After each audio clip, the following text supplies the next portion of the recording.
Bonjour ou bonsoir, tout dépend à quelle heure vous écoutez ce podcast de l'ODJ Média. Notre chroniqueur de l'ODJ, Hafid Fassifiri, partage son avis et ses réflexions dans un article qu'il a intitulé « Le meilleur hommage à rendre au Sacré Coran ». Alors écoutons-le dans ce podcast. L'auteur commence son article ainsi. Après l'autodafé du Sacré Coran en Suède, des réactions d'indignation, de façade ou de principe, ont fusé ça et là. Laissez-les brûler le Sacré Coran. Passé le choc et l'émotion, il n'est pas inutile d'analyser calmement ce qui s'est passé comme réaction après cet acte très insultant et hautement offensant qui a bénéficié de l'autorisation des autorités suédoises. Si vous voulez mon avis, nonobstant le politiquement correct, même si je risque de m'attirer les foudres de quelques profanes ou d'autres extrémistes, en Suède ils peuvent faire brûler tous les Corans qu'ils veulent, ils ne font aucun mal au Coran sacré, qui jouit de la protection éternelle d'Allah. Et nul sur la planète ne peut porter atteinte au Coran même en brûlant tous les exemplaires qui existent au monde. Aussi, laissez-les faire car ils ne brûlent que du papier. Allez-y puisque votre gouvernement vous autorise à le faire. Ne vous gênez surtout pas pour nous, car vous ne pouvez absolument faire aucun mal à la foi islamique. Allez-y puisque le droit de dénigrer l'islam et d'insulter 2 milliards de musulmans vous est garanti et autorisé. L'auteur poursuit son article ainsi. Humilié et offensé, vraiment?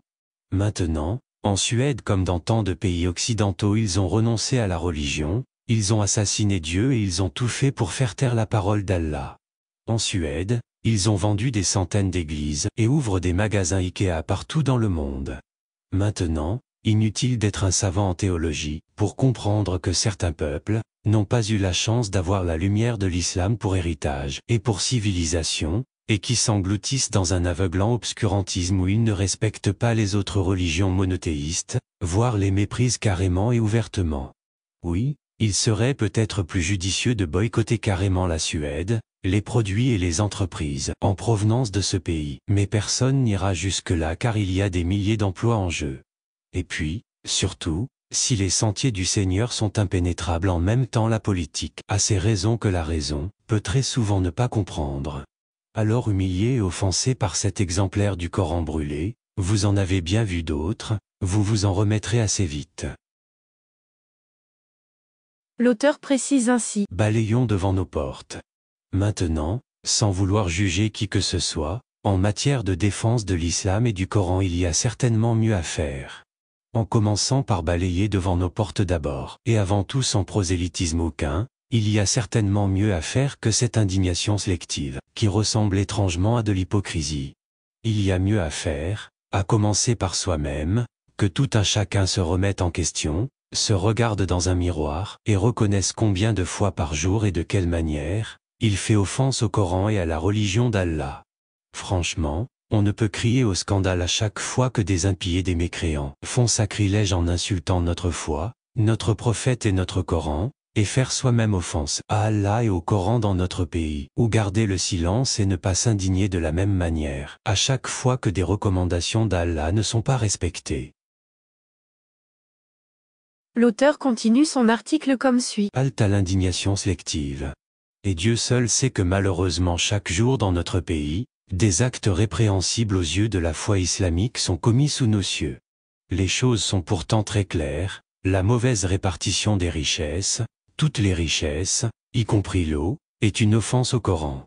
Le manque de justice, l'absence de justice sociale est une autre forme d'offense à l'islam et plus particulièrement, le manque de solidarité et d'appui envers les plus démunis, les défavorisés, et les plus pauvres. L'aumône, la charité et surtout la zakat, sous toutes ses formes, qui n'arrivent pas à bon port, sont autant d'offenses au Coran, sauf que personne ne s'en offusque.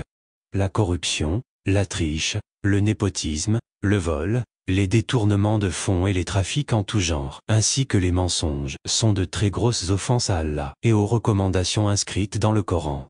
La course aux richesses, aux fauteuils et autres postes se fait malheureusement dans une sorte de lutte où l'éthique islamique est malheureusement absente puisque tous les moyens et les coups sont permis. L'auteur conclut son article ainsi. Alors, où est l'islam et où sont les recommandations du Coran? Oui, L'étrange individu qui a brûlé un exemplaire du Coran ne saurait en aucun cas nous faire du mal et encore moins porter atteinte à l'islam et la foi islamique, mais par contre dans les pays qui se disent et se prétendent musulmans, beaucoup brûlent à petit feu tous les jours la vie de millions de croyants avec des politiques injustes, inéquitables et trop souvent très peu regardantes des recommandations d'Allah. Le meilleur hommage à rendre au sacré Saint-Coran, c'est juste de donner tous les jours à son proche entourage une version améliorée de soi, ne pas oublier les orphelins et les veuves, et ne pas ignorer ceux qui survivent sans rien. Un jour peut-être la Oumma se réveillera pour retrouver le droit chemin. Allah Tout-Puissant reconnaît toujours les siens. Rédigé par Hafid Fassifiri et lu par l'intelligence artificielle de l'Odigimédia. Merci d'avoir écouté ce podcast de l'Odigimédia, ce bouquet de supports numériques, portail, magazine mensuel connecté, web radio et web TV. N'oubliez pas de télécharger notre application l'Odigi Mobile sur Play Store et de vous abonner à notre chaîne YouTube l'Odigi TV. Vous pouvez, aussi, nous suivre sur nos réseaux sociaux, Instagram, Facebook, TikTok, LinkedIn et Twitter. Ou encore, vous inscrire sur notre newsletter quotidienne à partir du portail lodigi.ma. Alors, on se dit au prochain podcast de nos chroniqueurs de l'Odigi. Et à très bientôt, si et seulement si vous le voulez bien.